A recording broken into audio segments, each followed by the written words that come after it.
안녕하십니까. 무명의 그리스도인입니다.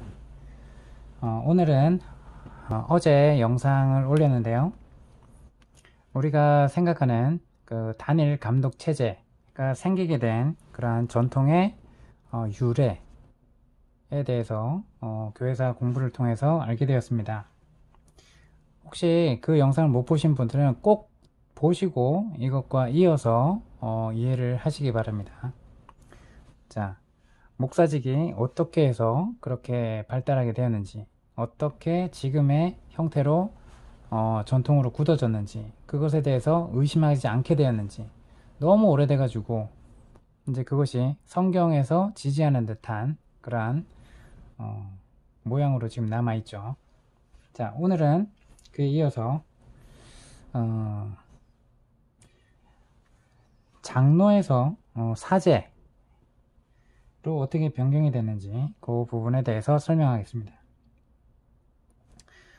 우리가 교회사를 이렇게 공부를 해본 사람이나 아니면 신학대학교에 가면 앞서 영상에 소개했듯이 이그나티우스라든지 아니면 클레멘트라든지 터툴리안이라든지 그러한 신학자 이러한 이름을 한 번씩은 들어보았을 겁니다. 자, 모르시는 그런 일반 성도인들도 있을 거지만 이 영상들을 통해서 차근차근 하나하나씩 공부를 구체적으로 하다 보면 자연스럽게 알게 될 것입니다. 자, 약 100년경, 자, 100년경에 세상을 떠난 로마의 클레멘트라는 사람이 있었어요. 자, 이 클레멘트는 기독교 지도자들과 그렇지 않은 사람들 사이에 지위의 구분을 둔 최초의 기독교 저술가였어요. 자, 지위를 구분하게 됩니다. 자, 그는 그의 사역자들과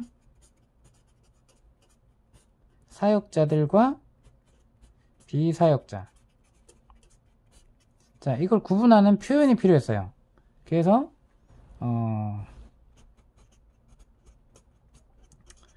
평신도라는 단어, 이 말을 이제 쓰게 되죠. 최초로 사용한 사람입니다. 자, 클레멘트는 당연히 이제 한글로 한 게 아니라 이제 그 영어식 표현이었겠죠. 자, 클레멘트는 구약의 제사장에 관한 법이 구약의 제사장법이 나오죠, 그죠? 제사장이 어떻게 행해야 되고 어떤 의복을 입어야 되고 어떤 제사 의식을 치러야 되고 어떤 준비를 해야 되고 이런 부분에 대해서 이제 그러한 정확한 법이 나와 있는 건데, 이 법이 기독교 교회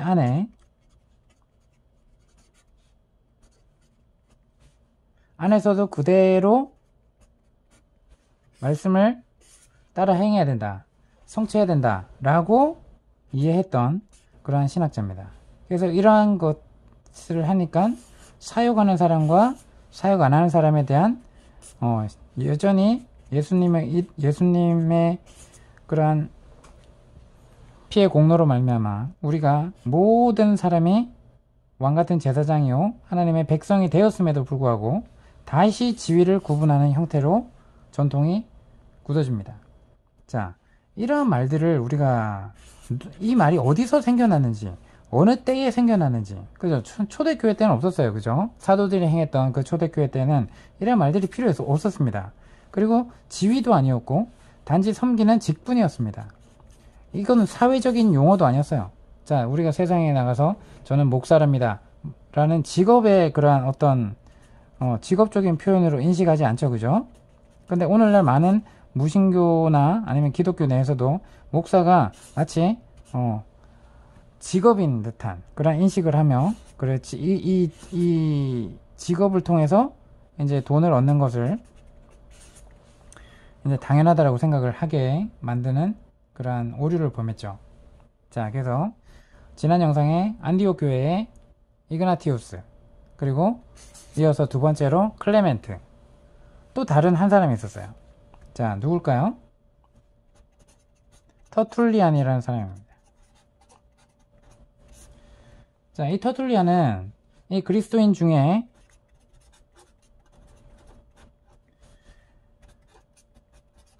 역시 분리된 계층을, 자, 특별하게 이 사역자를 부르는 표현이 필요했어요. 그죠? 그러니까 어떻게 돼요? 이 사람도 저술가였는데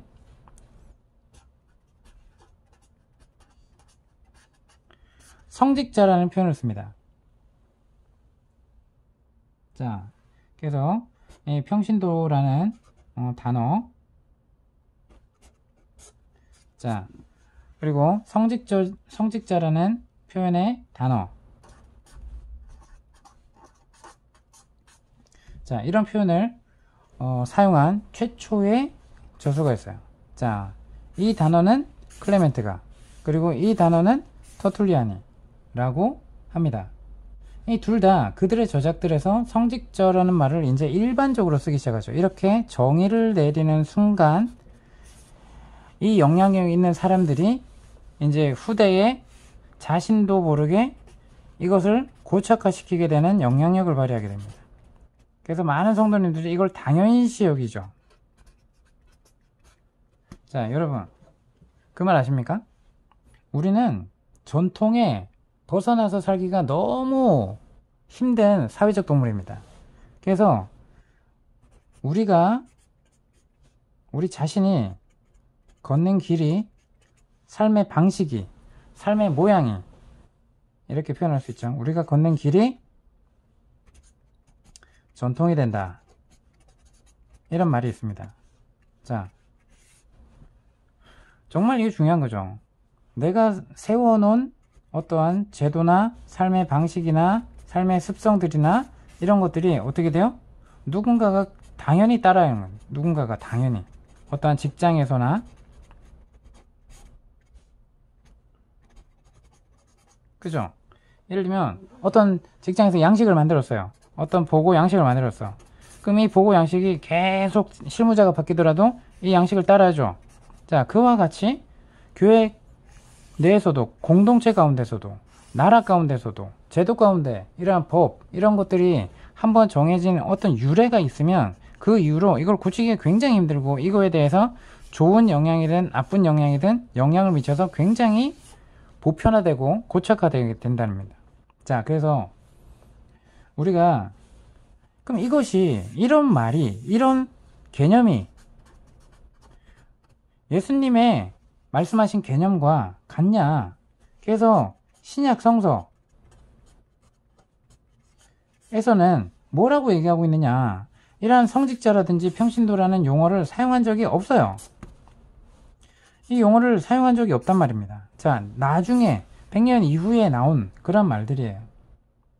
자, 그래서 사역을 하는 사람, 그리고 사역을 받는 비사역자, 보살핌을 받는 사람, 이 사람들이 어떻게 돼요? 성직자와 평신도로 나눠지는 것입니다. 자, 근데 신약 성서는 결코 이것을 지지하지 않는다는 거예요. 지지하지 않아. 여러분, 이걸 분명히 아셔야 돼요. 아시겠습니까? 여러분들이 예수님을 따르는 그리스도인이라면, 그리고 신약 성서를, 그리고 구약의 개념이 어떻게 돼요? 예수 그리스도로 인해서 성취됐다라는 거 믿는 분이라면 정말 이러한 개념이 잘못됐다라는 걸 이제부터라도 깨달으셔야 된다는 겁니다.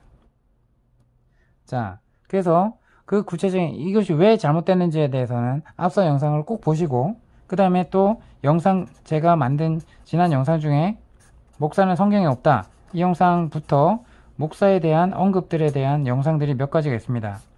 이 영상들을 꼭 같이 보시고 이해를 하시기 바랍니다. 자, 그래서 이 터툴리안 그리고 클레멘트 주장은 이 신약 성서에서는 모든 신자가, 모든 믿는 사람은 하나님께 속한 자로서 어떻게 된다? 대등하다, 동등하다, 똑같은 지위를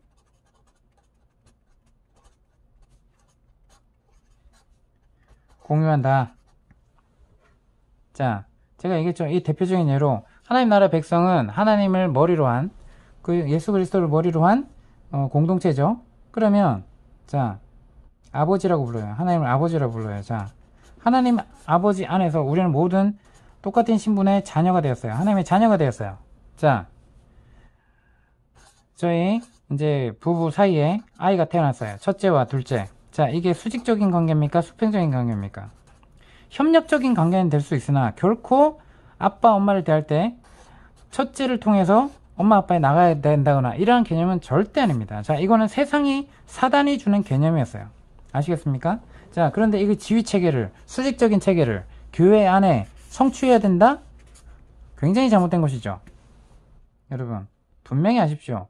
하나님을 만나십시오. 하나님을 부르짖어 찾으십시오. 라고 얘기하는 사람이 어떻게 말만 그렇게 한다고 해서 교회에 보이지 않게 시스템은 전부 다 수직적인, 집사 위에, 권사 위에 장로, 뭐 이런 식의 체계를 만듭니까? 강도사, 전도사, 부목사, 담임목사. 자, 여러분, 수평적인 관계에서 결코 직분, 봉사 직분을 위한 그러한 명칭에 불과한 겁니까? 아니면은 정말 이거에 대해서 권한이 달라진다라고 단일 감독 체제로 올라가는 것처럼 담임 목사의 그러한 막강한 권력과 막강한 인식, 그런 것을 다 누리도록, 그렇게 인식합니까? 말로만 수평을 부르짖지 말라는 거예요. 실제적으로 수직 구조를 없애고 수평 구조로 교회 체제를 성도들과 그렇게 연합해 보십시오. 자, 그래서 이 부분이 이제는 3세기 중반에 되어서는 어떻게 되냐? 감독의 권위가 앞서 얘기했던 감독의 권위가 어떻게 된다고요? 고정된 직책이 되어버려요. 제가 분명히 이 사람들은 그런 의도가 아니었을 수도 있어요. 하지만 이러한 개념과 이러한 단어와 이런 것들이 일반화돼 가지고 후대에 어떻게 돼요? 고착이 돼서 이제 당연한 걸로 알아요. 당연한 거를. 이거의 성서적인지 성서와 맞는지 예수님의 말씀과 부합되는 건지 결코 따져보지 않아요. 벌써 전통이 돼버렸어요. 그죠? 자, 그럼 이때부터 시작한 게 2000년이 넘게 지금 얼마나 뿌리 깊게 더 강화되어 있을까요? 이것에 대해서 인식이 없으면 시작이 잘못됐고 첫 단추가 잘못됐기 때문에, 그죠? 지금 잘못된 방향으로 흘러가도 이거를 갖다가 알 수 있는 길을 찾기가 너무 힘들다는 거예요. 그래서 첫 단추로 어디서부터 이것이 유래가 되었고 이것이 성서의 개념에 근거를 둔 개념인지를 우리가 명확하게 알고 그 전통을 잘못된 것이라면 과감히 벗어 던져야 되고 다시 돌아가야 된다는 것입니다. 자, 또 한번 이제 또 한 물이 있어요. 카르타고. 예.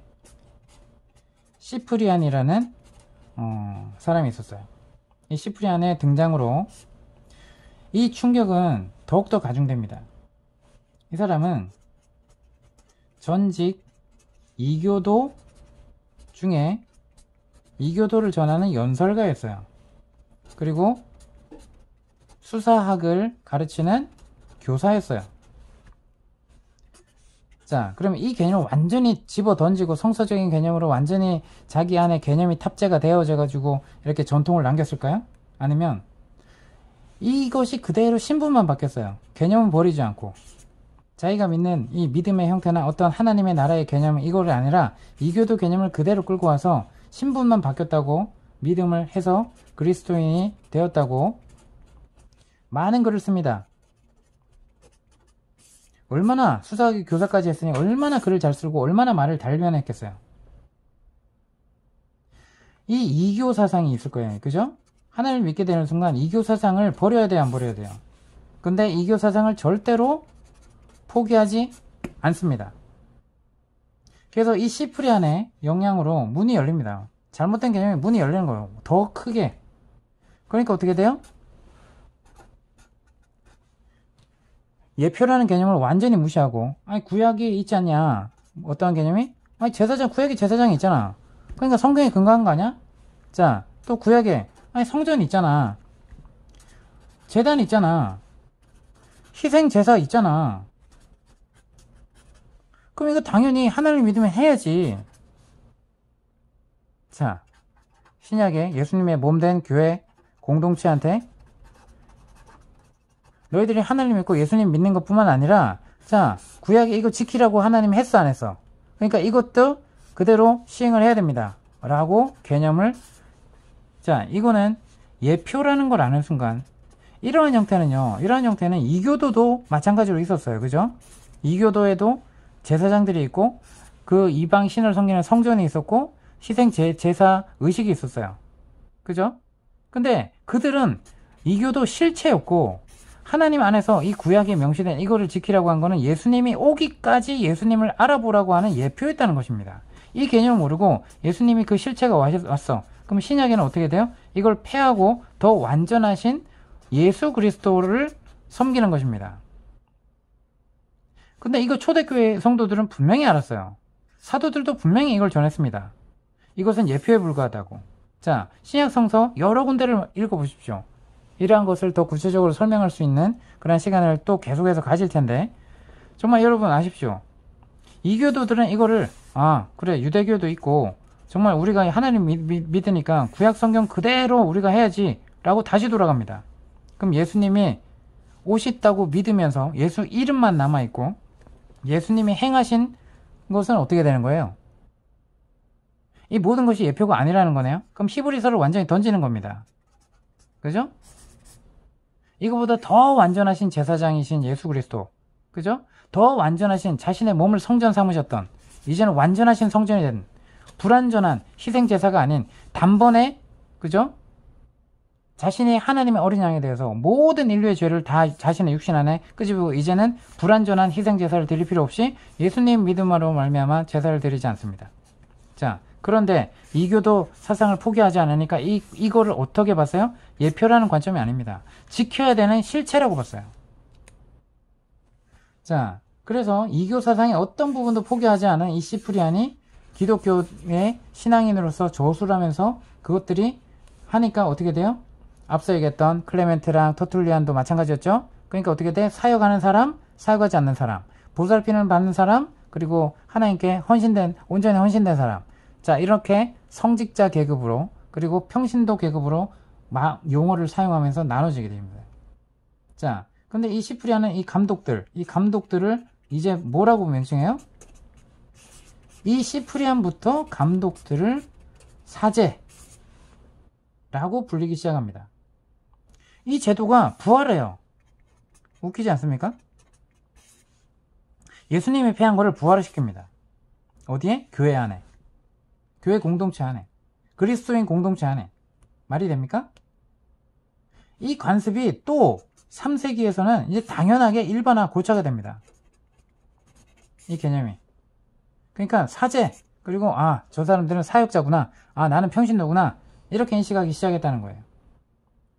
자, 그래서 모든 교회가 3세기에는 모든 교회가 자체 공동체마다 감독을 두게 됩니다. 그래서 이 감독들이 본질적으로 지역 교회들이 있을 거 아니에요, 그죠? 지역 교회 공동체의 머리가 됩니다. 자, 이들은 당시 오늘날의 로마 카톨릭에 있는 교구 감독들을 의미하진 않았어요. 자, 그래서 이 감독들과 장로들을 합쳐서 뭐라 불렀다? 성직자다. 이들은 사역하는 사람이다. 하나님께 특별히 선택되고 부름받은 사람들이다. 라고 구분하기 시작하고 수직적인 지휘체계를 만들기 시작합니다. 자, 이게 전통이 돼버려요. 여러분, 성서와 얼마나 떨어지기 쉬운지, 얼마나 전통이 무서운지 여러분 아셔야 됩니다. 아시겠나요? 자, 그래서 이 비성서적인 교리인 뭐예요? 거느림이 되죠. 특별하게 구별되는 순간 뭐 하게 돼요? 자신이 선택받았다고 믿었다고 자신도 그렇게 인식하면서 남을 어떻게 생각해요? 보살핌을 받아야만 되는 사람으로 전락시키고 이 사람이 성직자를 뛰어넘는 능력을 가지면 안 돼요. 그죠?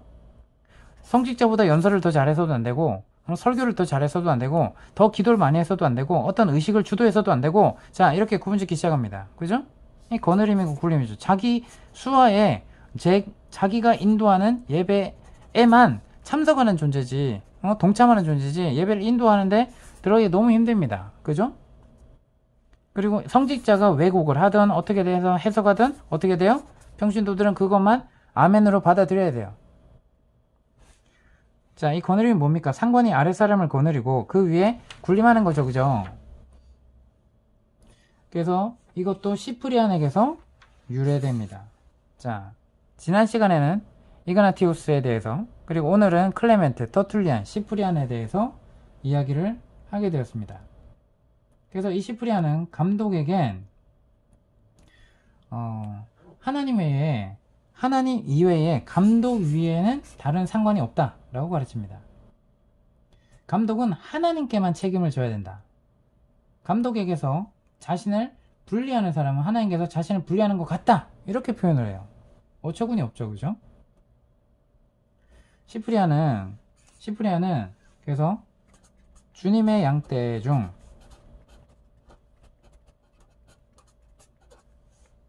일부가 목자 하나하나에게 할당되었다고 그러죠. 감독 하나하나, 응? 감독을 목자라 했죠. 그죠? 네. 감독 하나하나에게 할당되었다라고 해요. 자, 얼마나 무서운 거예요?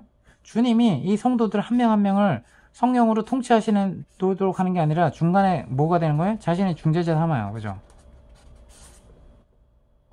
이 중재자는 누구셔야 돼요? 오로지 예수 그리스도예요. 아시겠습니까? 자, 하나님을 어떻게 더 섬기고 하나님을 어떻게 잘 따르고 하도록 인도하는 역할은 있지만, 이제 자기가 중재자 역할까지 하면 절대로 안 되는 거예요. 이 심판은 어마어마할 겁니다. 그래서 자, 이제 그 장로들이 있죠. 그죠? 이 장로들이 이제는 뭐 하게 되는 거예요? 주의 만찬의 책무를 이제 감독들이 위임을 합니다. 감독들이 장로들한테, 주의 만찬의 책무가 누구한테 달려있다? 장로한테 달려있다 해서 위임을 합니다.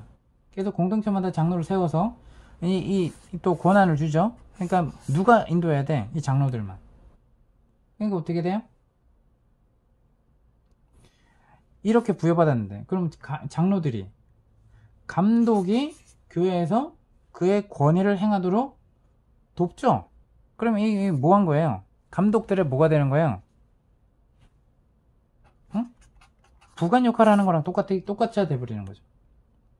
자, 그래서 이들을 이제 뭐라고 불러요? 이때부터 사제라고 부르기 시작합니다. 제사장이라고 불리기 시작해요. 그러니까 더 깜짝 놀란 건 뭔지 아십니까? 감독이 죄를 사할 수 있는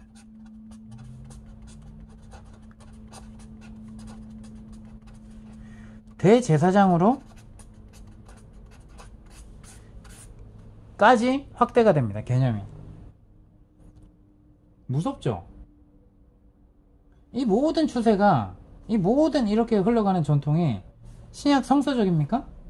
아니면 정말 모든 신자가 하나님 앞에 제사장이라는 믿는 모든, 믿음을 가진 모든 사람이 하나님 앞에 제사장이고 하나님의 모든 백성, 자녀라는 신약 성서의 진리를 흐려놓게 됩니다.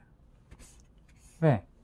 이교 사상을 포기하자는 사람이 교회 공동체의 머리들이 되니까. 이들이 어떻게 돼요? 자, 그래서 4세기에 가서는 이런 계급 구조가 기독교 신앙을 지배합니다. 아시겠죠? 성직자 계급이 굳어져 버렸다는 거예요. 성직자 계급이 이제는 이거에 대해서 잘못됐다 얘기도 못해요. 자, 교회 머리에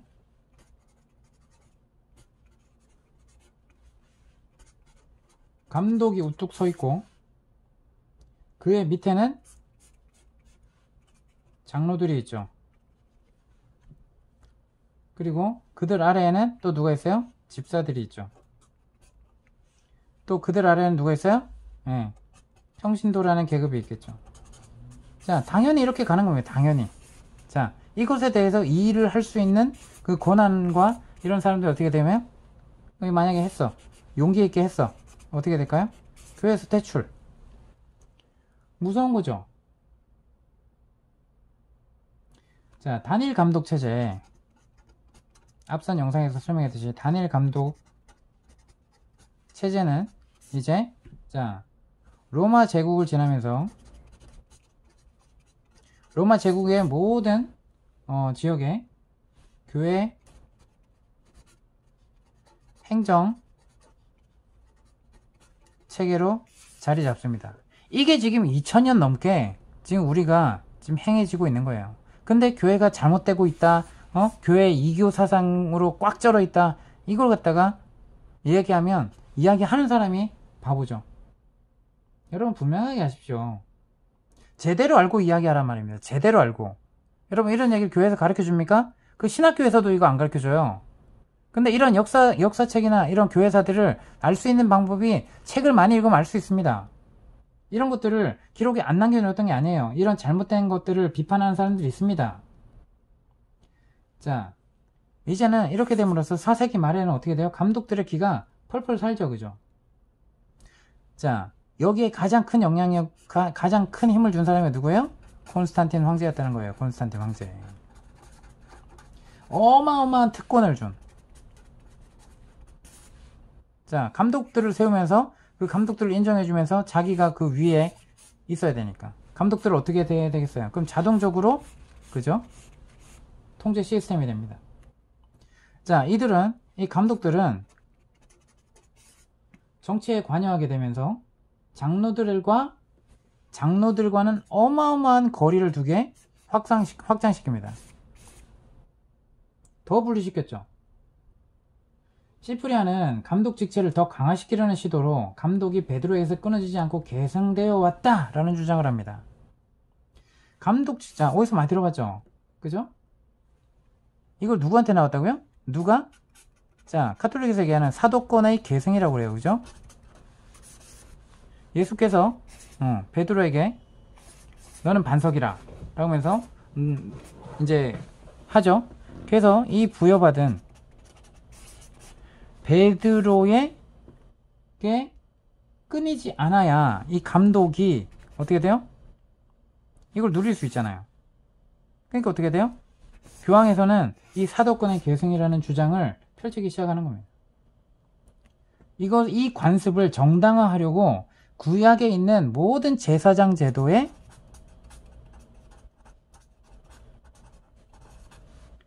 구약에 있는 공식 용어들을 도입을 해서 이걸 설명합니다. 신약의 제사장이다. 신약의 대제사장이라는 거예요. 이 용어는 신약에서는 누구한테만 해당되는 거예요? 예수 그리스도에게 해당되는 단어를 지금 누구한테 던지고 있어요? 그죠? 이게 다 이교 사상이 교회 안에 침투되었기 때문입니다. 자, 그래서 그 전에 터툴리안과 그리고 히폴리투스라는 사람이 있어요.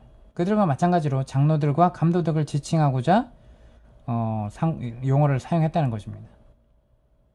근데 시프리안은 그들보다 한 발 더 나가서 지금 이렇게 되었다는 거예요. 신약 성서와 상관이 없는 성직주의.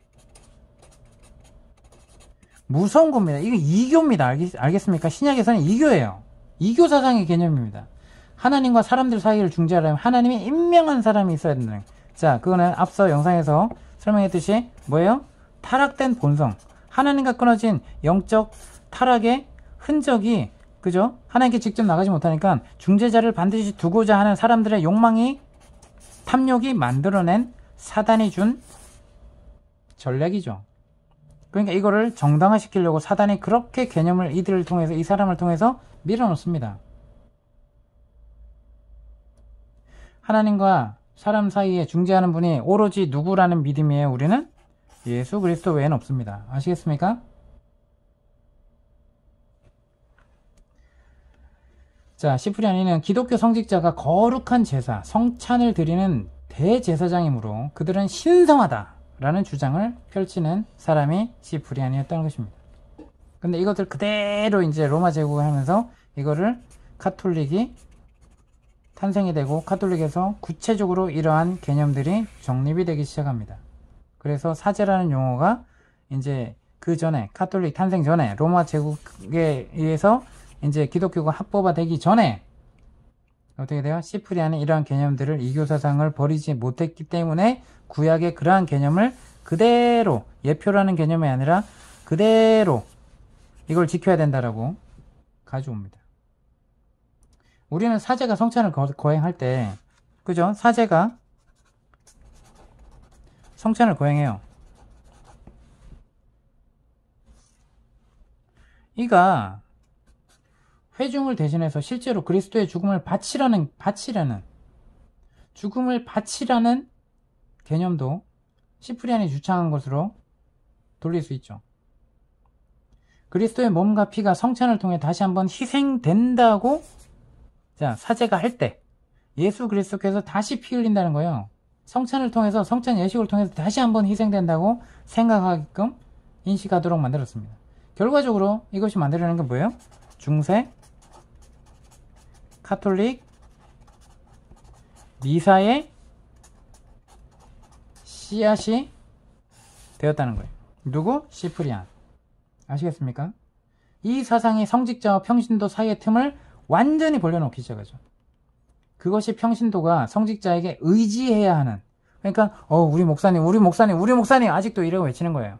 자, 자기가 외치는 말이 어디서부터 유래됐는지, 어떠한 전통이 있는지, 우리 목사님 그럴 리가 없어. 자, 성추행을 해도 그럴 리가 없어. 왜? 하나님만 통제하니까. 어디 감히 평신도가 감독한테 잘못됐다 그래요? 여러분, 교회에서 그렇게 얘기할 수 있습니까? 조직화되고 시스템화된 교회에서 그렇게 할 수 있습니까? 이러한 개념을 열려진 교회에서 회의감을 느낀, 이런 거 도저히 아니구나, 뭔가 아니구나, 이런 것들을 개념을 몰라도 뭔가 잘못됐구나, 교회는 정말, 이 교회는 완전히 타락됐구나라고 아는, 막연하게 영적으로 성령의 감동이 주셔서 알게 된 사람은 그 조직화된 이교도가 가득 찬 교회 시스템 내에 절대로 있을 수 없습니다. 그들과 같이 한다? 그 결과가 어떻게 될까요? 그럼 그들과 기도해도 기도 많이 하면, 기도 많이 하는 양을 채우면, 그러한 시간을 보내면, 말씀 많이 읽으면 그들과 관계하지 않습니까? 자, 그래서 평신도가 목사님 없으면, 예배당에 못 나가면 어떻게 우리가 예배를 드려야 돼요? 참, 그러한 영적 병자로 만들어놨습니다. 영적 병자로. 골방에 들어가서 하나님과 교제하시고 정말 말씀 붙잡고 씨름하십시오. 내가 말씀 안에 거하면 살고 있는지. 말씀을 깊이 읽으십시오. 하나님의 유기적 양식, 유기농 양식, 말씀을 직접 읽으십시오. 어렵다고 생각하십니까? 그러면 더 구체적으로 메시지 성경 같은 성경을 읽으십시오. 여러분, 그러면 제 말을 점점 더 확실하게 이러한 것들을 이해하실 것입니다. 자, 오늘 장로가 사제로 어떻게 변질되게 됐고 성직자 계급이 어떻게 구체적으로 체계화됐는지, 이러한 개념을 설명했습니다. 자, 다음 시간에는 사제의 역할에 대해서 설명하는 그런 시간을 가지겠습니다. 영상 계속 주의 깊게 시청해 주시기 바랍니다. 구독, 좋아요, 알림 설정은 사랑입니다. 감사합니다.